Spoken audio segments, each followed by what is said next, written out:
Television hijackings, they're unscripted and unexplained. These are some of the most disturbing TV hijackings in television history.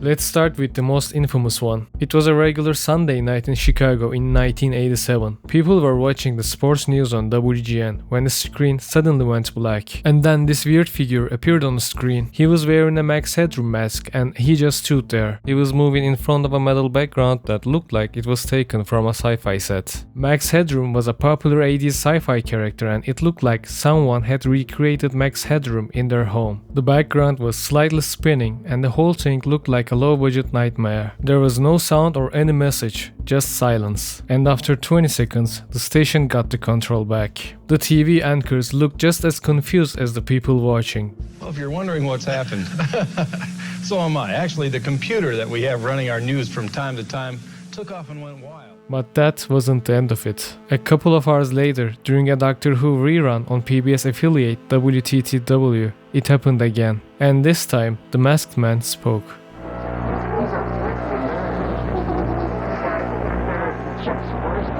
He waved, tilted his head, and seemed to drift in and out of character like he was mocking the audience and the character at the same time. His voice was distorted and most of what he said didn't make any sense. He made some weird jokes, insulted the WGN sportscaster, then he laughed. And at one point, he was bent over as another person in maid outfit came and spanked him with a fly swatter. Then he said, "They are coming to get me," and then it stopped. The FCC and FBI got involved. They tracked down some microwave relay towers, but they never figured out who did it. Some believe it was an inside job by a group of rogue technicians or broadcast engineers. Others think it was just one guy with a twisted sense of humor and a deep knowledge of how TV signals worked. But despite tons of speculation and analysis over the years, the case still remains unsolved. No one has confessed, no fingerprints, no clues. Just a guy with a mask, a creepy voice, and a broadcast that felt like a glitch in reality. And still, the Max Headroom incident remains one of the creepiest and most iconic TV hijackings in history.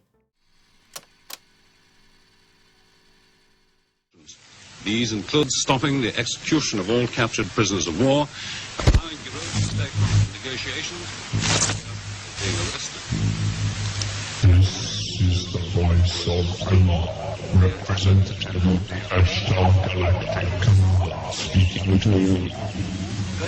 For many years you have seen us as lights in the skies. We speak to you.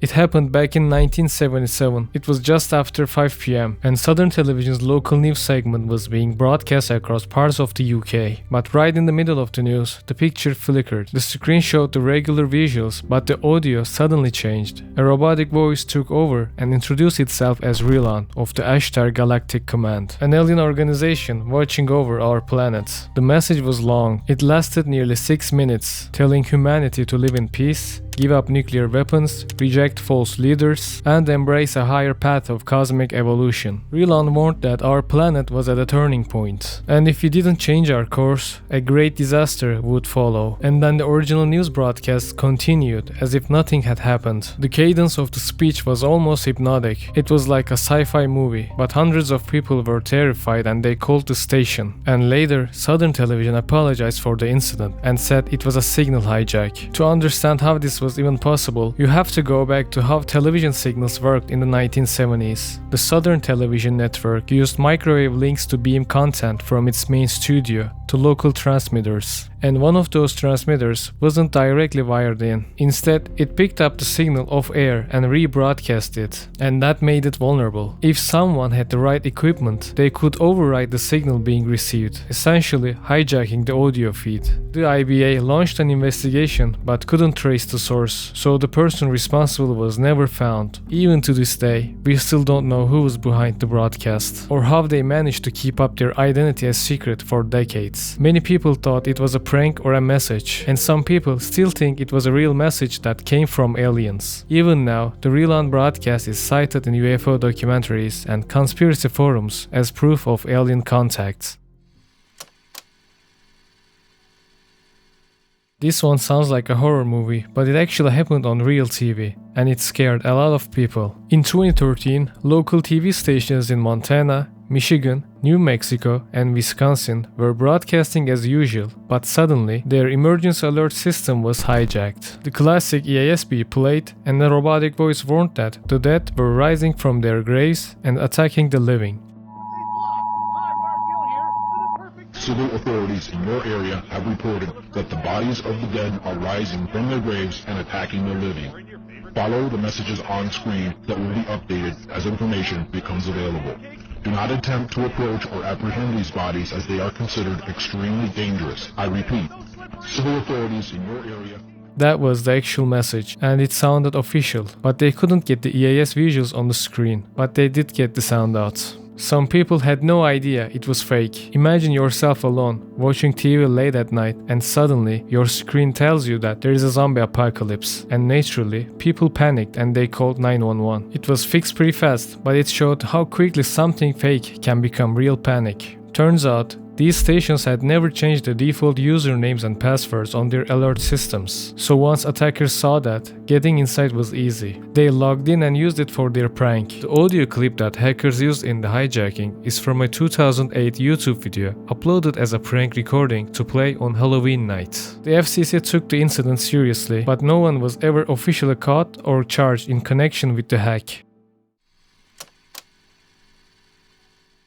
On the surface, the Disney Channel is the last place you'd expect to find something disturbing. But in 2007, Playhouse Disney Channel aired an animation called Handy Manny, but for some Comcast users in New Jersey, the episode got cut off and replaced with a very adult film, like not even subtle. It was a complete tonal whiplash from a colorful animation to a movie no kid should ever see. It was just straight up adult content. It lasted for a minute or so, but it was enough to send parents into full panic mode. Many kids were watching, so people flooded Comcast with angry calls. Parents reported having to console crying children, some of whom were too young to even understand what they saw. The company said they were investigating, but nothing else was released, so no one knows who did it, and it hasn't happened again on that channel yet. Then seconds later, the picture pixelates, and then a man and a woman having sex pop up on the screen. The video is... In 2012, it happened again, this time on Disney Junior during a Lilo and Stitch broadcast. For 6 full minutes, Dish Network viewers were shown explicit footage. This one lasted way longer. I sat up and looked, and sure enough, that was on the TV, and my first thought was the children have changed the channel. Dish Network apologized and said they were looking into it, but again, no arrests, no answers. Just another case of a disturbing broadcast interruption that still hasn't been explained. The fact that no one was caught makes it even worse. It leaves this uncomfortable mystery hanging in the air. In September 1987, Playboy TV got hit by something very different. While airing an adult movie, the screen was suddenly replaced by a black background with white text. It was a religious message, warning viewers to repent. Imagine sitting down to watch an adult movie on Playboy TV, and suddenly, it's like you're getting a message from the heavens. Some viewers thought it was part of the show at first, but once they realized that it was not, they called the station, and after a while, Playboy TV returned to normal. The incident was shocking for many people, especially since it happened during a time when satellite TV was becoming more common. It freaked out viewers, especially those watching alone late at night. Some people were convinced it was divine punishment or a supernatural warning because of the channel it happened on. It was traced back to Thomas Haney, an employee at the Christian Broadcasting Network. And after this hijack, he became the first person ever convicted under the new anti-satellite piracy law. He got probation, a fine, and some community service, but the shock of this hijack lingered for years. Before Max Headroom, there was another infamous hijacker, and this one didn't hide behind a mask. This was one of the first signal hijackings in American television. In April 1986, HBO had started encrypting their satellite signal. To watch HBO, you had to pay $12.95 per month. With today's inflation, it's around $38. Before this, people could just watch for free, so most people were not happy about the change. This wasn't just about money, it was about the idea that television was no longer free, and that felt like a betrayal to a lot of longtime viewers. And one of them was John R. McDougal, a 25-year-old satellite technician from Florida. So one night, while working at a dish farm, he pointed a huge satellite dish at HBO satellite and broadcast this message.